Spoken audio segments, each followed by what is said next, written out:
Salut Pascal, Salut Marc.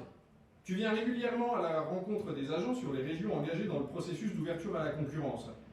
Ces journées te donnent l'occasion de répondre aux questions des agents et de les informer sur leurs droits.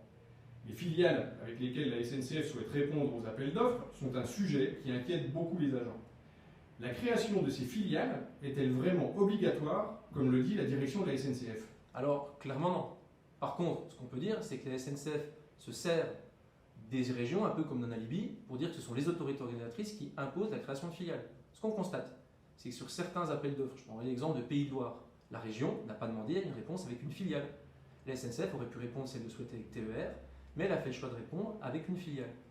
Et même dans le cas de figure où les régions ont expressément demandé dans l'avis de concession une filiale en réponse à l'appel d'offres, il y a d'autres choix qui étaient possibles. Plutôt que de transférer les agents, on aurait pu copier des montages existants aujourd'hui dans l'entreprise, par exemple avec la mise à disposition de personnel, ce qu'on pratique déjà par exemple au fret, ou alors on aurait pu aussi imaginer que TER ou Transilien assurent des prestations pour les filiales, et les agents pouvaient ainsi rester dans les établissements. En résumé, la création de ces filiales, c'est un choix stratégique de l'entreprise, qui considère que c'est la seule façon pour elle de remporter les marchés. Nous, ce qu'on constate pour le moment, au-delà des discours rassurants de l'entreprise, c'est que les filiales, c'est surtout une stratégie de moins-disant social, et l'objectif, clairement, c'est de rogner sur les droits sociaux des cheminots.